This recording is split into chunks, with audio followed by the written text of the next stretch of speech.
നമസ്കാരം. മലയാളി വാർത്തയിലേക്ക് സ്വാഗതം. നിലമ്പൂർ എംഎൽഎ PV അൻവറിനെ അറസ്റ്റ് ചെയ്ത് പോലീസ് ഉദ്യോഗസ്ഥർ.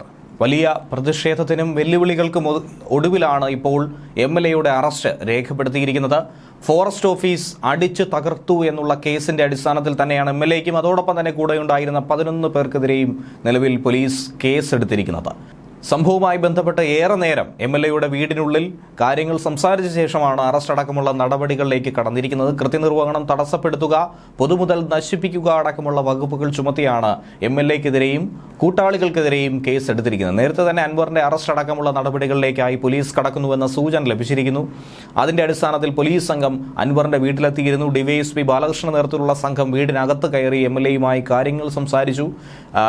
DMK പ്രവർത്തകർ എംഎൽഎ അടക്കം അറസ്റ്റ് അടക്കമുള്ള നടപടികളിൽ സഹകരിക്കുമെന്നുള്ള സൂചന നേരത്തെ തന്നെ നൽകിയിരുന്നു. അതിനുശേഷം വീടിന് പുറത്താകട്ടെ വലിയ ജനക്കൂട്ടം തന്നെയായിരുന്നു.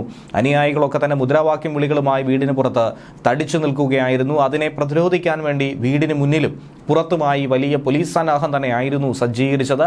ഇതിനൊടുവിലാണ്, നാടകീയമായ രംഗങ്ങൾക്കൊടുവിലാണ് അറസ്റ്റ് നടത്തിയിരിക്കുന്നത്. കാട്ടാന ആക്രമണത്തിൽ യുവാവ് മരിച്ച സംഭവത്തിന്റെ അടിസ്ഥാനത്തിലായിരുന്നു DMK പ്രവർത്തകർ നിലമ്പൂർ ഫോറസ്റ്റ് ഓഫീസിലേക്ക് പ്രതിഷേധം നടത്തിയതും പിന്നീട് അത് അക്രമാസക്തമായി മാറിയതും. PV അൻവർ MLAയുടെ നേതൃത്വത്തിലായിരുന്നു പ്രതിഷേധം.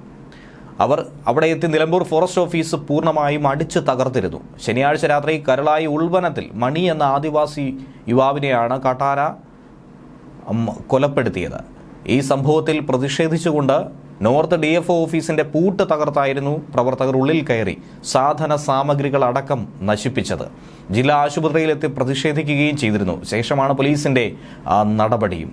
കുട്ടികളെ ട്രൈബൽ ഹോസ്റ്റലിലാക്കി തിരിച്ചു വരുന്നതിനിടയിലായിരുന്നു ഈ സംഭവം ഉണ്ടായത്. മണിയെ കാട്ടാൻ ആക്രമിച്ചപ്പോൾ കൈയിലുണ്ടായിരുന്ന 5 വയസ്സ് പ്രായമുള്ള മകൻ തെറിച്ചു വീണു. കൂടെ ഉണ്ടായിരുന്ന മറ്റു കുട്ടികളാണ് കുട്ടിയെ കാട്ടാന ആക്രമണത്തിൽ നിന്നും രക്ഷപ്പെടുത്തിയത് പോലും. കാട്ടാന കുട്ടിക്ക് നേരെ പാഞ്ഞെടുക്കുന്നതിന് മുൻപ് രക്ഷപ്പെടുത്തുകയായിരുന്നുവെന്നാണ് ദൃക്സാക്ഷികൾ അടക്കം പറയുന്നത്.